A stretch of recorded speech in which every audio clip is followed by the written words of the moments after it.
Hello friends, corona നമുക്ക് നേപ്പാളിലെ തലസ്ഥാനമായ കാഠ്മണ്ഡു എന്ന് പറയുന്ന ഈ ഒരു സ്ഥലം നമുക്ക് എങ്ങനെയാണ് എക്സ്പ്ലോർ ചെയ്യാവുന്ന ഡീറ്റെയിൽസ് പറയാൻ വേണ്ടി പോകുന്നത്. അപ്പോൾ നമുക്ക് എല്ലാ ദിവസവും നമുക്ക് സോണിൽ നിന്ന് കാഠ്മണ്ഡു നമുക്ക് ബൈ ബസ് നമുക്ക് അവൈലബിൾ ആണ്, ഷെയർ ടാക്സി നമുക്ക് അവൈലബിൾ ആണ്. ബസ് നമുക്ക് 600 രൂപ നമുക്ക് ബസ്സിൽ നമുക്ക് അവൈലബിൾ ആണ്, ഷെയർ ടാക്സി നമുക്ക് 500 രൂപ മുതൽ 700 രൂപ നിരക്കിൽ നമുക്ക് ഒരുപാട് അവൈലബിൾ ആണ്. നിങ്ങൾ കാഠ്മണ്ഡുവിൽ എത്തിക്കാനായി കാഠ്മണ്ഡു നേരെ തമിഴ് മാർഗ്ഗം നമ്മുടെ മാർക്കറ്റ് ഉണ്ട്, അവിടെ നിങ്ങൾക്ക് റൂം എടുക്കാവുന്നതാണ്. 300 രൂപ മുതൽ 1000 രൂപ നിരക്കിലൊക്കെ നിങ്ങൾക്ക് റൂംസ് നിങ്ങൾക്ക് ഒരുപാട് അവൈലബിൾ ആണ്. നേരെ അന്നത്തെ ദിവസം ഫസ്റ്റ് ദിവസം നിങ്ങൾ വൈകുന്നേരം ആകുമ്പോഴത്തേക്ക് നേരെ എന്ത് ചെയ്യുക, പശ്ചിമനാഥി ടെമ്പിളിലേക്ക് പോവുക, അവിടുത്തെ ആർട്ടിസ്റ്റുകൾ നിങ്ങൾ ആസ്വദിക്കുക.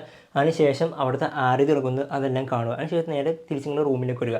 പിന്നെ നിങ്ങൾക്ക് രണ്ടാം ദിവസം നിങ്ങൾ കാണുന്ന ഡീറ്റെയിൽസ് പറയാൻ വേണ്ടി പോകുന്നത് നേരെ ബുദ്ധ മൂവിയൊക്കെ ഷൂട്ട് ചെയ്ത സ്വയംനാഥ് ടെമ്പിൾ, പിന്നെ ബുദ്ധ പാർക്ക്. ഈ സ്വയംനാഥ് ടെമ്പിളിൽ 5 മിനിറ്റ് ആണ് നമുക്ക് ഈ ബുദ്ധ പാർക്കിൽ നമുക്ക് എത്തിപ്പെടാൻ പറ്റുന്നതാണ്. പിന്നെ ബുദ്ധ നീൽകാന്ത് ടെമ്പിൾ ഉണ്ട്, അവിടേക്ക് പോവുക. പിന്നെ ബുദ്ധ സ്തൂപ എന്ന് പറഞ്ഞിട്ട് സ്തൂപ ഉണ്ട്, അവിടെ നിങ്ങൾക്ക് പോകാവുന്നതാണ്. അവിടെ നേരെ ബുദ്ധ മാർക്കറ്റ് ഉണ്ട്, അവിടെ നേരെ ഒരുപാട് ടിബറ്റൻ ഫുഡ്സ് നിങ്ങൾക്ക് എക്സ്പീരിയൻസ് ചെയ്യാവുന്നതാണ്. മൂന്നാമത്തെ ദിവസം നമുക്ക് കാണുന്ന ഡീറ്റെയിൽസ് പറയാൻ വേണ്ടി പോകുന്നത് വെച്ചാൽ ഭക്തപുര ദർബാർ സ്ക്വയർ. ഇതൊരു യുനെസ്കോ ഹെറിറ്റേജ് പ്ലേസസ് ആണ്. നേപ്പാളിൽ തന്നെ ഫസ്റ്റ് ടെമ്പിളായ ചക്നനാരായണ ടെമ്പിളിലേക്ക് പോവുക. പിന്നെ കാഠ്മണ്ഡു ദർബാർ സ്ക്വയറിലേക്ക് പോവുക. ഇവിടെ നമുക്ക് കുമാരി ദേവീൻ്റെ ഒരു പ്രോഗ്രാം കിടക്കുന്നുണ്ട്, അതെല്ലാം നിങ്ങൾക്ക് വാച്ച് ചെയ്യാവുന്നതാണ്. നാലാമത്തെ ദിവസം നമുക്ക് ഇറങ്ങുന്ന ഡീറ്റെയിൽസ് പറയാൻ വേണ്ടി പോകുന്നത് വെച്ചാൽ 10ാം ദർബാർ സ്ക്വയറിലേക്ക് പോവുക. പിന്നെ വെച്ചാൽ നാരായണി പാലസ് മ്യൂസിയം അവിടേക്ക് പോവുക. പിന്നെ വെച്ചാൽ ഗുഹേശ്വരി ടെമ്പിൾ ഉണ്ട്. ഈ ഒരു 4 ദിവസത്തിൽ ഏതെങ്കിലും ദിവസം നിങ്ങൾ തമിഴ് മാർഗിൽ നൈറ്റ് ലൈഫ് നിങ്ങൾ എൻജോയ് ചെയ്യുക. അപ്പോൾ ഇത്രയും ഡീറ്റെയിൽസ് നമുക്ക് കാഠ്മണ്ഡുവിൽ കറങ്ങുന്ന ഡീറ്റെയിൽസ് ഉള്ളത്. നേപ്പാൾ നമുക്ക് എങ്ങനെയൊക്കെ യാത്ര ചെയ്യാൻ പറ്റും എന്നുള്ള മുഴുവൻ ഡീറ്റെയിൽസ് വീഡിയോ ട്രാവൽ ഫേസ് എൻ്റെ യൂട്യൂബ് ചാനൽ അപ്ലോഡ് ചെയ്തിട്ടുണ്ട്.